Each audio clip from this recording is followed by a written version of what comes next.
नमस्कार, स्वागत है आप सभी का हमारी इस खास पेशकश में और मैं हूं आपके साथ आयुष चित्रांश। गोरखपुर में आतंकी साजिश की कोशिश तो पुलिस की सतर्कता से नाकाम हो गई, लेकिन चर्चा पूरे देश में इस वक्त जोरों शोरों से है क्योंकि सीएम योगी का यह गृह जिला है, लिहाजा चर्चा तो होनी ही थी।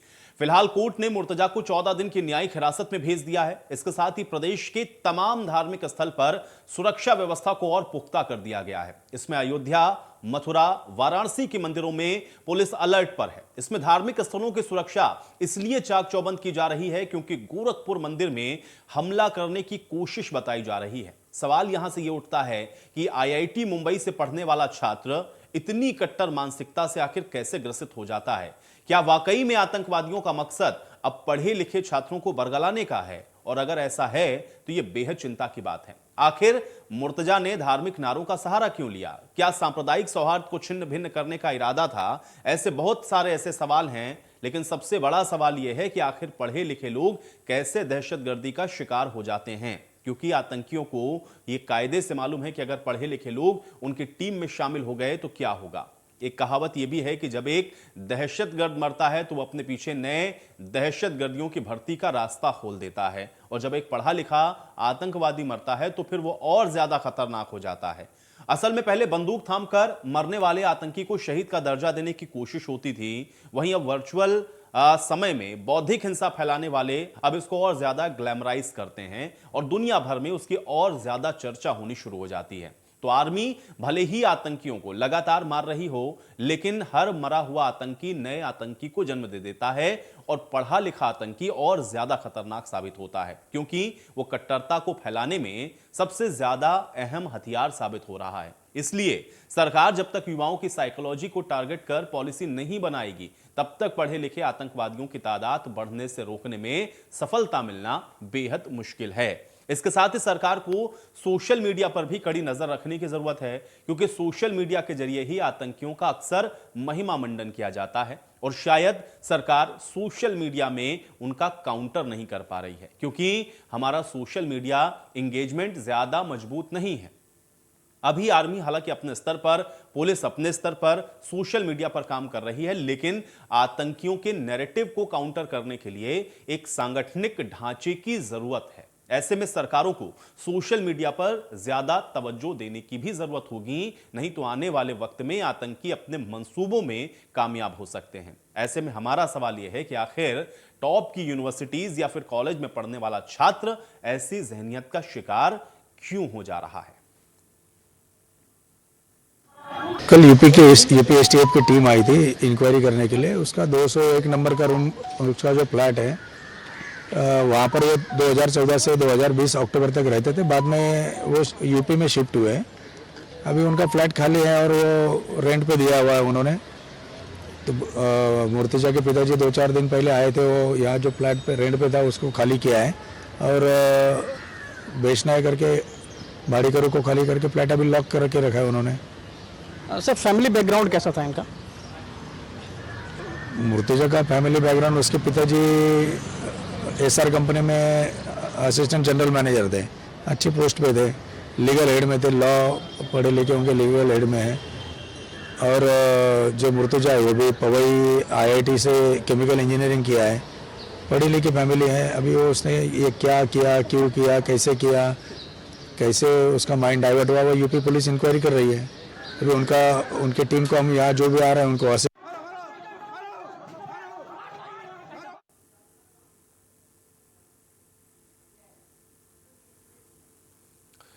तो अब मुर्तजा अब्बासी कौन है ये आपको पहले बता देते हैं। आईआईटी कर चुका है, मतलब आईआईटी केमिकल इंजीनियरिंग से पास आउट है मुर्तजा। ये आपको जानना जरूरी है और इसीलिए हमने कहा क्योंकि अगर इतने पढ़े लिखे लोग अगर इस तरह की गतिविधियों में शामिल हो रहे हैं तो फिर ये सोचने वाला एक सवाल है कि आखिर क्यों इस तरह से ये जो शख्स है उसका ब्रेन वॉश हो रहा है। जाकिर नाइक का फैन है मुर्तजा, ये भी इसके साथ अब खुलकर के सामने आ रहा है। इसके अलावा कनेक्शन को खंगालने के लिए मुंबई यूपी एटीएस पहुंची हुई है, यानी कि इसका जो कनेक्शन है वो लखनऊ, आप देखें कि गोरखपुर से लेकर के और अब मुंबई तक खंगाला जा रहा है, क्योंकि गोरखपुर के सिविल लाइंस इलाके का ये शख्स रहने वाला बताया जा रहा है। और अब मुंबई, चूंकि पवई से आईआईटी किया हुआ है, इसलिए वहां तक भी अब इसके कनेक्शंस को खंगाला जा रहा है। सीरिया के लोगों के संपर्क में था मुर्तजा, ये भी जानकारी अब सामने आ रही है, क्योंकि जैसे जैसे पूछताछ हो रही है, खुलासे हो रहे हैं, उसके बाद ये चीजें और पक्की हो रही हैं। डॉक्टर अब्बासी के परिवार का सदस्य है मुर्तजा और अब इसको लेकर के एटीएस जो अपनी पूछताछ है वो कर रही है। अब मुर्तजा का नेपाल और मुंबई कनेक्शन भी खंगाला जा रहा है, क्योंकि कई बार ये नेपाल भी गया है, मुंबई में चूंकि रहा है, वहां से आईआईटी की है, और इसलिए इन सभी कनेक्शन को खंगाला जा रहा है और इसको जोड़ने की कोशिश हो रही है अभी फिलहाल एटीएस के द्वारा कि आखिर इसमें अभी और आगे खुलासे क्या होते हैं। स्लीपर सेल को लेकर के भी जो एंगल है, इस एंगल से भी जांच हो रही है, लेकिन अभी सवाल सबसे अहम यही है कि आखिर इतना पढ़ा लिखा शख्स इस तरह की घटना को क्यों अंजाम दे रहा है, और अगर इस तरह से ब्रेन वॉश हो रहा है ऐसे पढ़े लिखे नौजवानों का, तो ये और ज़्यादा खतरनाक है, क्योंकि अगर इसी तरह से होता रहा तो फिर आगे आने वाला भविष्य क्या होगा, इसको लेकर के चिंता होना लाजमी है।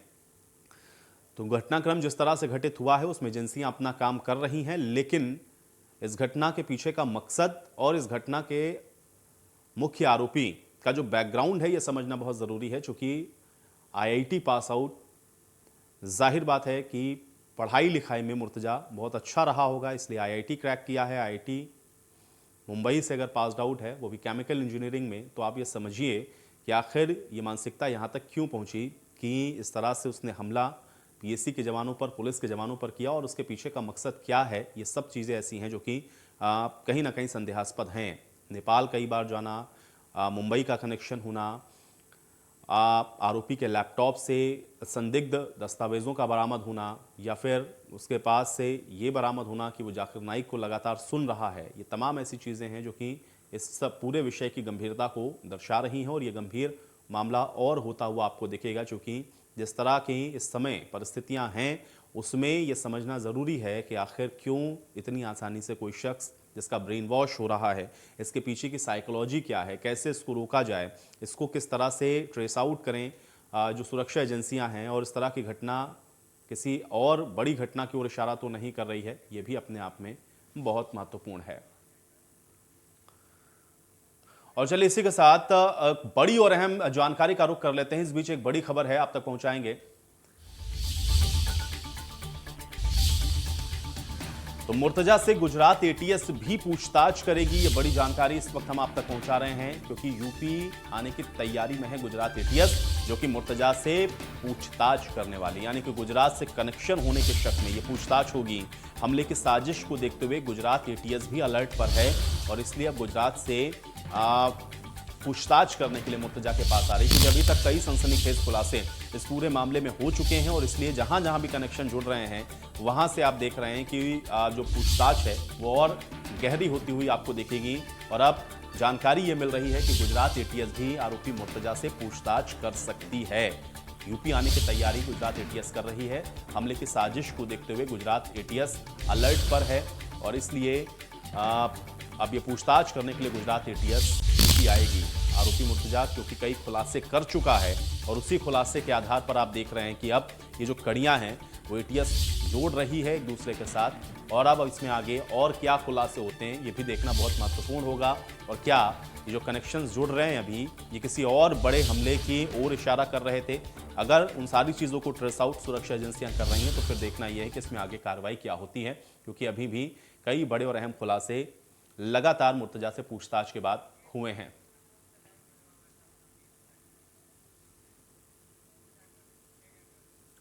और चलिए इसी पर बातचीत करते हैं। अभिजीत भट्ट हमारे साथ जुड़ रहे हैं न्यूज रूम से। अभिजीत, क्योंकि अभी तक जितने भी खुलासे हो रहे हैं इसको आप किस प्रकार से देखेंगे, और साथ में जो कनेक्शंस इसके जुड़ते हुए हम लोगों को नजर आ रहे हैं, क्योंकि अभी भी जानकारी यह है कि अब तो गुजरात एटीएस भी पूछताछ करने के लिए आ रही है, जो उसके पास से डाटा बरामद हो रहा है, जो उसके लैपटॉप के अंदर कंटेंट मिल रहा है, या जिस तरह का साहित्य उसके पास से मिला, इसको कितना अलार्मिंग मानते हैं, इसको कितना अहम मानते हैं, और खासतौर से गुजरात का आना, गुजरात एटीएस का यहां पर आना, ये कितना अहम है? बिल्कुल, मैं बता दूं, जिस तरह से मुर्तज़ा ने जो हमला किया है गोरखनाथ धाम में, जो जिस प्रकार का हमला हुआ है, और उसको चलते गुजरात एटीएस भी अलर्ट मोड पे आ गई, और गुजरात एटीएस के आला अफसरों से बातचीत के दौरान उन्होंने बताया कि गुजरात एटीएस आज रात को या कल सुबह तक यूपी पहुंचेगी और वहां पर पूछताछ करेगी मुर्तज़ा की। और ख़ास तौर पे जो पिछले दिनों में गुजरात में एक हादसा हुआ था जिसमें एक बरवाड़ कम्युनिटी के युवा को मार दिया गया था, और उसमें जो मदरसा के जो कनेक्शन थे और आईएसआई का कनेक्शन था, तो उसको चलते मुर्तज़ा के इनके साथ क्या क्या ताल्लुकात थे वो सब जानकारी भी हासिल करेगी, क्योंकि पिछले कई दिनों से गुजरात में भी ऐसे वारदातें हुई है और उसको चलते गुजरात एटीएस अलर्ट मोड पे, और गुजरात एटीएस यूपी में जाके मुर्तज़ा से पूछताछ करेगी और उसमें कई सारे राज खुलने की संभावनाएं जताई जा रही है। जी लेकिन अभिषेक, क्या आपको ये भी लग रहा है कि गुजरात के अंदर भी कुछ इनपुट्स हैं गुजरात एटीएस के पास, इसलिए ये हमको एक्सरसाइज दिख रही हो? और अभी क्या ये कंफर्म हो गया है कि गुजरात एटीएस आएगी उत्तर प्रदेश और पूछताछ करेगी मुर्तजा से? बिल्कुल, गुजरात एटीएस के जो आला अफसर उनके साथ बातचीत हुई उसमें तो उन्होंने कुछ बताया नहीं, खुल के कुछ बताया नहीं, लेकिन सोर्सेज के हवाले से जो खबरें मिल रही है उसमें जिस तरह से मुर्तज़ा के पास से जो भी बरामद हुआ है उसमें कहीं ना कहीं गुजरात में काफ़ी लोगों के साथ कनेक्शन में था और कांटेक्ट में था।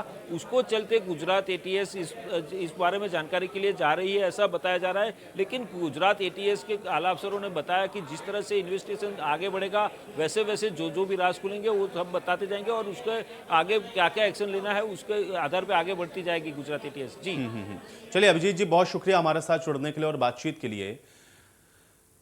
तो आरोपी मुर्तजा से अब आप देख रहे हैं कि गुजरात एटीएस भी पूछताछ करने के लिए आने वाली है, क्योंकि कुछ कनेक्शंस हैं, जो कि कुछ इनपुट्स हैं गुजरात के साथ भी अब जुड़ रहे हैं और इनपुट्स वहां पर भी एटीएस के पास में है, इसलिए वो पूछताछ भी हो रही, क्योंकि आरोपी मुर्तजा लगातार पूछताछ में कई बड़े खुलासे कर चुका है। लेकिन जो कुछ भी अभी इस समय इस पूरे घटनाक्रम में घटित हुआ है वो एक बहुत महत्वपूर्ण सवाल को खड़ा करता है, क्योंकि अगर आप मुर्तजा को देखें तो आईआईटी पास आउट है और अगर इस तरह की गतिविधियों में यह संलिप्त है, उसकी संलिप्तता पाई जा रही है, तो ये बहुत अलार्मिंग है। और इसको किस तरह से अभी जो सुरक्षा एजेंसियां हैं वो देख रही हैं, इसको कैसे इसके अंदर आगे जो खुलासे हैं वो करेंगे, और इसमें आगे अभी और क्या अहम ऐसी बातें हैं जो खुल करके सामने आने वाली हैं, ये अपने आप में बहुत महत्वपूर्ण हो जाता है, क्योंकि ये पूरा घटनाक्रम वाकई में बहुत संजीदगी से इसको डील करने की जरूरत है। क्योंकि अगर ये जो कनेक्शंस जुड़ रहे हैं और ये सारी चीजों को अगर जोड़ पाती हैं ये हमारी सुरक्षा एजेंसियां, तो देखना ये होगा कि इसमें अभी आगे और क्या बड़े खुलासे होंगे।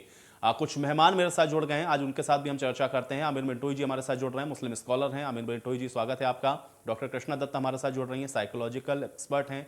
डॉक्टर कृष्णा दत्त जी, आपका भी स्वागत। लक्ष्मी नारायण जी हमारे साथ जुड़ रही हैं, जुड़ चुके हैं, पूर्व आईपीएस अधिकारी हैं। लक्ष्मी नारायण जी, आपका भी स्वागत है। और शिशिर चतुर्वेदी जी हमारे साथ जुड़े हुए हैं हिंदू महासभा की तरफ से। शिशिर चतुर्वेदी जी, आपका भी स्वागत है।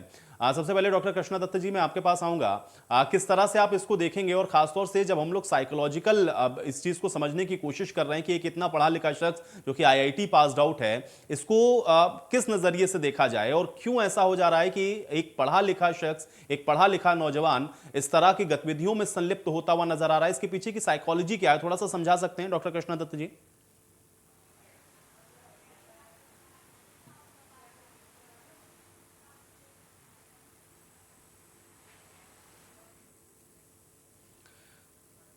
डॉक्टर कृष्णा दत्त जी, आप सुन पा रहे हैं मुझे?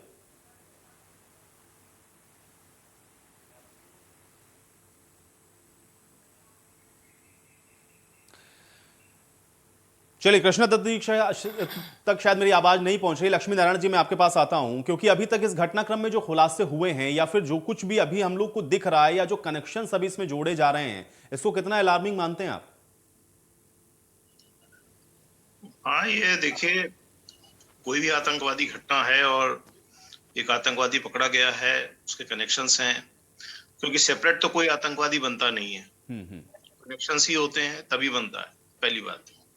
दूसरी बात, आप ये देखें कि एक केमिकल इंजीनियर है, आईआईटी का पढ़ा व्यक्ति है, तो आप देखिएगा कि आतंकवादी वर्ल्ड में जितने भी बड़े बड़े आतंकवादियों के नाम हुए हैं वो कहीं ना कहीं पर आपको पढ़े लिखे ही मिलेंगे, इंजीनियर्स हैं, डॉक्टर्स हैं। तो इस तरह के लोग रहे हैं, चाहे वो अफगानिस्तान के आतंकवादी हों, चाहे वो ईरान और इराक में पाए गए हों, या पाकिस्तान में पाए गए हों, चाहे इंडिया में पाए गए हों। काफी लोग ऐसे हैं जो पढ़े लिखे हैं। और आप ये भी ध्यान दें कि जो आतंकवादी हैं वहां पर एक विशेष कम्युनिटी इन आतंकवादियों का बड़ा गुणगान करती है, उनको हमेशा हाईलाइट करती है। तो कहीं ना कहीं पर एक हीरो वर्शिप की स्थितियां पैदा कर दी गई हैं।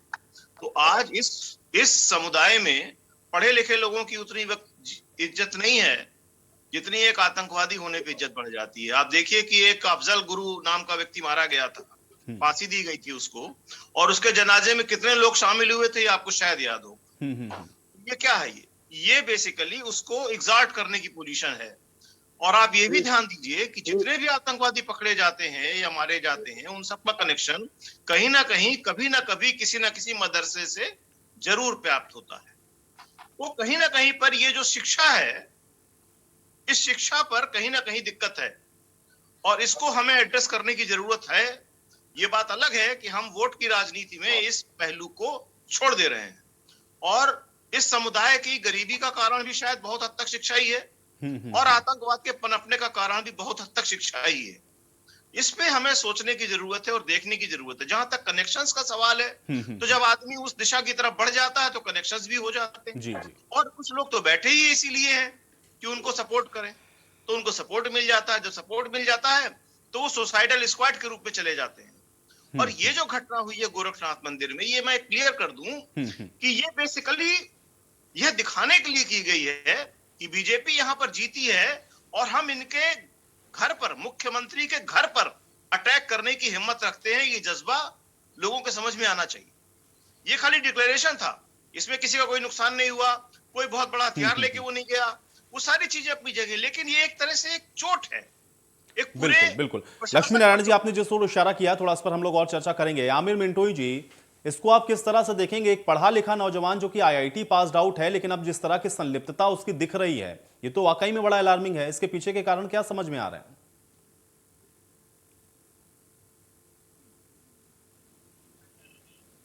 मिंटोई जी, एक बार अनम्यूट कर लें अपनी ऑडियो। जी, कारण तो ऐसा है कि देखिए, जब प्रिलिमिनरी बेसिस पर एजेंसीज ही अभी कुछ नहीं कह सकती तो फिर मैं कौन होता हूं कुछ भी कहने वाला। लेकिन हाँ, मैं ये जरूर कहूंगा कि ये इन्वेस्टिगेशन का पार्ट है और इन्वेस्टिगेशन इसकी प्रॉपर होनी चाहिए। डॉक्टर कृष्णा दत्त जी, आप इसको एक साइकोलॉजिस्ट होने के नाते किस तरह से देखेंगे? क्योंकि पढ़ा लिखा नौजवान, और अगर इस तरह की गतिविधियों में वो संलिप्त है या फिर उसका ब्रेन वॉश हो रहा है किसी वजह से, तो इसके पीछे की क्या साइकोलॉजी है और क्यों इस तरह से हो जाता है? थोड़ा इसको आप समझाएं डॉक्टर कृष्णा दत्त जी।